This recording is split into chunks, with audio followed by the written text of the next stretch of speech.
Bangla wash West ইন্ডিজকে, সেটাও তাদের দেশের মাটিতে, সেটাও টি-20-তে, সেটাও ওয়ানডে সিরিজে তাদের কাছে মাত্রই 3-0 ব্যবধানে হেরে যাওয়ার পর। দেখুন, বাংলাদেশ ওয়েস্ট ইন্ডিজ এই টি-20 সিরিজ শুরু হওয়ার আগে কেউ যদি বলতো যে না, টি-20 3 ম্যাচে 3টাই বাংলাদেশ জিতবে, তাকে আপনি চাইলে পাগলও ঠাউরাতে পারতেন, তাকে আপনি চাইলে মারতে যেতেও পারতেন। কেননা কোনো কিছুই বলছিল না যে বাংলাদেশের পক্ষে এরকম কোনো রেজাল্ট করা সম্ভব। টি-20তে ওয়েস্ট ইন্ডিজ 2বারের চ্যাম্পিয়ন, বিশ্ব চ্যাম্পিয়ন, এবং এই ফরম্যাটটাতে তারা সবসময় দুর্দান্ত একটা দল। র্যাঙ্কিংয়ে তারা রয়েছে 4 নম্বরে, আমরা পড়ে রয়েছি 9 নম্বরে। এই বছর টি-20তে আমরা তো যুক্তরাষ্ট্রের কাছে সিরিজ পর্যন্ত হেরেছি।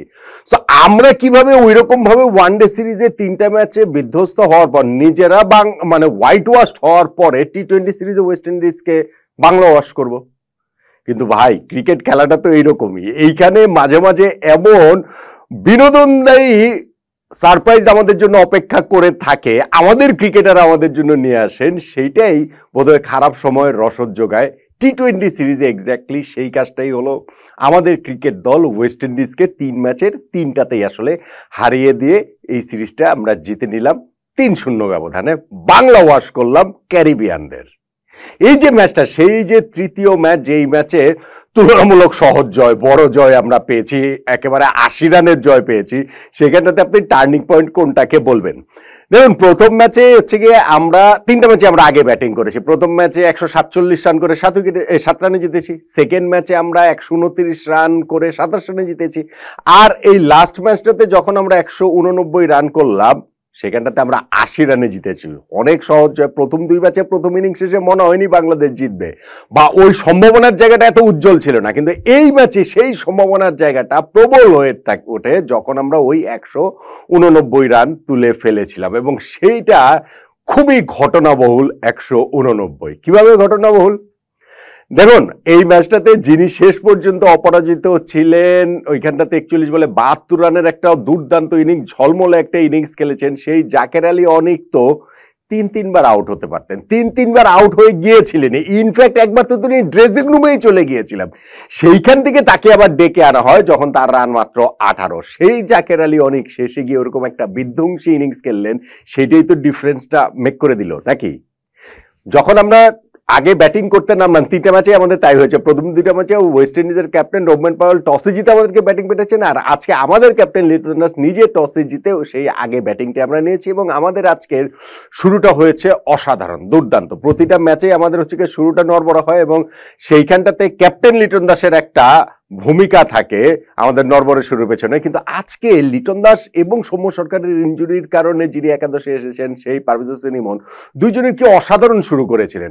পারভেজ হোসেন ইমন বিধ্বংসী ব্যাটিং করছিলেন এক পাশ থেকে, এবং লিটন দাস যে 3টা শট খেলেছেন, গ্লোরিয়াস 3টা শট খেলেছেন। 2টা হচ্ছে গিয়ে স্কোয়ার ড্রাইভ বেঁচে তিনি 4 মারলেন, আর একটা স্ট্রেট ড্রাইভে যে 4টা তিনি মারলেন, দেখার জন্য শান্তি। কিন্তু এখন ওই দেখার জন্য শান্তি পর্যন্তই আবার শেষ, কেননা আমাদের এই ওপেনিং পার্টনারশিপ 4.4 ওভারে 44 রান তুলে ফেলার পর লিটন দাস ওই একটা বিগ শট খেলতে গিয়ে তিনি আউট হয়ে গেলেন 13 বলে 14 রান করে। পারভেজ হোসেন ইমন তিনি একটা খুবই ভালো টি-20 সুলভ ইনিংস, যেটা ইনিংসের শুরুতে প্রয়োজন, সেইটা তিনি খেলেছেন। 21 বলে 39 রান করেছেন তিনি। তানজিদ তামিমের এই টি সিরিজে ব্যর্থতার ধারাটা তারা অব্যাহত রয়েছে, 9 রান করে তিনি আউট হয়ে গেছেন। আর যখন মেহেদী হাসান মিরাজও আউট হয়ে গেলেন, 29 রানের একটা কার্যকরী ইনিংস তিনি খেলেছেন অবশ্য 23 বলে, এবং তখন পর্যন্ত বাংলাদেশ ইনিংসটা মনে হচ্ছিল কি যে আচ্ছা ঠিক আছে, যে শুরুটা আমরা এত ভালো শুরু পেয়েছি, তারপর টাপাটাপাই যে 3টা-4টা উইকেট পড়ে গেল, 150-160 হয়তো বা আমরা করব। কিন্তু আমাদের ইনিংসের 15 নম্বর ওভারে গিয়ে ডিজাস্টার হয়ে গেল, 2-2টা আউট, 2-2টা রান আউট।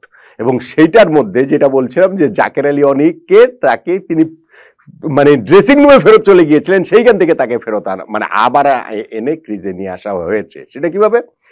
সেটা হচ্ছে গিয়ে শামীম পাটোয়ারি এবং জাকের আলী অনিক ব্যাটিং করছিলেন। 1 রান নেওয়ার পর দ্বিতীয় রান নেওয়ার সময় যে জাকের আলী অনিক হচ্ছে গিয়ে নন স্ট্রাইকার এন্ড থেকে তিনি দৌড় দিয়েছেন, মানে তিনি তো স্ট্রাইকার এন্ডে ছিলেন, 1 রান কমপ্লিট করে সেকেন্ড রানের জন্য দূর দিয়েছেন। শামীম পাটোয়ারিও রানটা শুরু করে তারপরে শেষ পর্যন্ত তিনি আসলে থেমে গিয়েছেন। সো তিনিও মানে এইখানটাতে যখন থেমে গিয়েছেন, জাকের আলী অনেক তো তিনি ফুল ফোর্সেই দৌড়াচ্ছিলেন এবং শেষ দিকে গিয়ে মনে হচ্ছিল যে জেদে দৌড়াচ্ছেন, রাগের চোটে দৌড়াচ্ছেন এবং দৌড়ে গিয়ে তিনি রান কমপ্লিট করে ব্যাট ট্যাট ছুড়ে ফেলে খুবই মানে হতাশ হয়ে তিনি আসলে ড্রেসিং রুমে ফেরত চলে যান। কিন্তু রিপ্লেতে দেখা গেল যে যখন তিনি ভিতরে ঢুকে গেছেন স্ট্রাইকার সেন্ডের জাকের আলী অনেক, শামীম পাটোয়ারি তখন ছিলেন ওইখানে বটে, কিন্তু তার পা ব্যাট দুইটাই ছিল শূন্যে।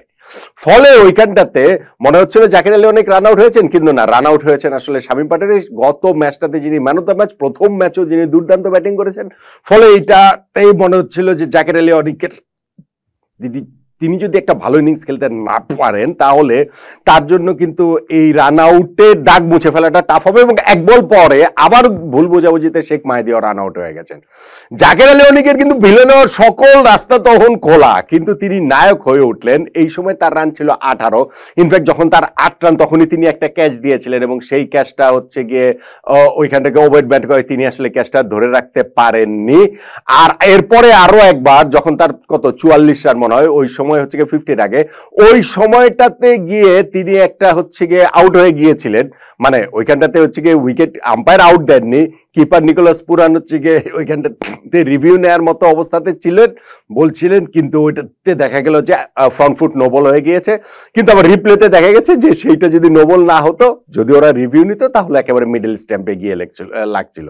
সো এই যে 3টা লাকি ব্রেক জাকের আলী অনেক পেয়েছেন এবং সেই লাকি ব্রেক কাজে লাগে ভাই কি ইনিংসটা খেলেছেন, কি অসাধারণ একটা ইনিংস খেলেছেন। টি-20তে যদি আমরা বলি যে না, ম্যাচ ইনিংসের শুরুতে পারভেজ হোসেন ইমন হচ্ছে গিয়ে ওরকম একটা বিস্ফোরক ইনিংস খেলেছেন টি-20 সুলভ, এবং শেষে গিয়ে ইনিংসের জাকের আলী অনেক ওরকম একটা ইনিংস খেলেছেন। আমরা প্রথম 2টা ম্যাচে দেখুন আমাদের শেষ 5 ওভারের ব্যাটিংয়ে আমাদের জয়ের একটা ভিত্তি তৈরি হলো এবং শামীম পাটোয়ারি 2টা ম্যাচে প্রোঅ্যাক্টিভ রোল প্লে করেছেন। না, আজকের ম্যাচটাতে শামীম পাটোয়ারিকে তিনি রান আউট করে দিয়ে ওই রোলটা প্লে করার দায়িত্ব নিজের কাঁধেই তুলে নিলেন জাকের আলী অনেক। প্রথম ম্যাচে আমরা শেষ 5 ওভারে নিয়েছিলাম 51 রান, সেকেন্ড ম্যাচে আমরা শেষ 5 ওভারে নিয়েছিলাম হচ্ছে গিয়ে 49 রান, আর এই ম্যাচটাতে আমরা শেষ 5 ওভারে নিলাম 75 রান। জাকের আলী অনেক যে ইনিংসটা আমি বললাম যে 72 রানে অপরাজিত, এবং সেই ইনিংসটার মধ্যে তিনি 6টা ছক্কা মেরেছেন, লাস্ট ওভারে 3টা ছক্কা মেরেছেন, ফলে আমরা 189 রানে বিশাল সংগ্রহ পেয়ে যাই। এখন 189 রান করার পর কিন্তু আমরা জয়ের ব্যাপারে কনফিডেন্স ছিলাম। প্রথম ওভারেও যখন হচ্ছে গিয়ে তাসকিন কিং এর উইকেটটা তুলে নিলেন, শেখ মাহিদি সেকেন্ড ওভারে জাস্টিন গিবসের উইকেট তুলে নিলেন, এবং পাওয়ার প্লে লাস্ট ওভারে শেখ মাহিদি হচ্ছে গিয়ে ওইখানটাতে তুলে নিয়েছেন হচ্ছে গিয়ে নিকোলাস পুরানোর উইকেট। ওই জায়গাটাতেই কিন্তু ওয়েস্ট ইন্ডিজের যেটা হয়েছিল যে 45 রান 3 উইকেট পাওয়ার প্লে শেষ, এবং সেটা 60 রানে 6 উইকেট হয়ে যায়। ওইখানটাতে হচ্ছে গিয়ে যখন হাসান মাহমুদ 7 নম্বর ওভারে তিনি একটা উইকেট পেয়েছেন এবং আরেকটা রান আউট হয়েছে রিশাদের ডিরেক্ট থ্রোতে, রিশাদ যখন আবার হচ্ছে গিয়ে ওইখানে রোবম্যান পাওয়েলকে আউট করেন, 60 রানে 6 উইকেট ওয়েস্ট ইন্ডিজে চলে যায়। তখন হিসাবটা হয়ে গেছে এরকম যে ওয়েস্ট ইন্ডিজ কতটুক পর্যন্ত যেতে পারে বা আমরা আসলে কত বড় জয় পাবো। ওই যে ভাই 60 রানে 6 উইকেট চলে যাওয়ার পরে 190 রান করে জিতে যাবে সেই সুযোগে আর ছিল না। তারা শেষ পর্যন্ত 109 রানে অল আউট হয়ে যায়। আমাদের ওইখানটাতে হচ্ছে গিয়ে রিশাদ 3 উইকেট পেয়েছেন, তাসকিন শেখ মাহিদি 2টো করে উইকেট পেয়েছেন, আমাদের যে হচ্ছে গিয়ে ওইখানে হাসান মাহমুদ এবং তানজিম তারাও 1টি করে উইকেট পেয়েছেন। অসাধারণ বোলিং ডিসপ্লে পুরো বোলিং টিমেরই আসলে হয়েছে, ফলে আমরা আসলে 189 রান করে জয়টা আসলে একরকম নিশ্চিত হয়েছে। এখন টার্নিং পয়েন্ট আপনি কোনটাকে বলবেন ভাই? এত ঘটনাবহুল হয়েছে ওই ঘটনাটা, ওই রান আউটের ঘটনাটা, এর বাইরে অন্য কোনো কিছু বলা যাচ্ছে না। এবং স্পেশালি ওইখানটাতে আপনি 3টাই বলতে পারেন যে 8 রানের সময় লাইফ পেয়েছেন জাকের আলী অনেক, 18 রানের সময় তার ওই যে রান আউটেরও ইনসিডেন্ট, এবং তারপরে গিয়ে ওই যে নো বলে আউট হতে পারতেন, যে সেইখানটাতে মানে আউটই হতে পারতেন নো বলটা না হলে 44 রানে। এই 3টা ইনসিডেন্টই বাংলাদেশের ফরে এসেছে, জাকের আলী অনেকের ফরে এসেছে, কিন্তু ওই যে রান আউটের ঘটনাটা একেবারে প্যাভিলিয়নে চলে গিয়েছিলেন আবার ফেরত চলে এসেছেন, ওইটা আসলে এত নাটকীয় হয়েছে যে ওর বাইরে অন্য কোনো কিছুকে টার্নিং পয়েন্ট বলা যাচ্ছে না। জাকের আলী অনেকের ওই রান আউট হয়ে প্যাভিলিয়নে ফেরত গিয়ে আবারও শামীম পাটোয়ারিকে পাঠিয়ে যে তিনি ফেরত চলে এসেছেন, সেটাই আসলে এই ম্যাচের টার্নিং পয়েন্ট, এবং নিঃসন্দেহে তার ক্যারিয়ারের টার্নিং পয়েন্ট, জাকের আলীর ক্যারিয়ারের টার্নিং পয়েন্টও এই ওয়েস্ট ইন্ডিজ ট্যুরটাই হয়ে থাকবে, নয় কি?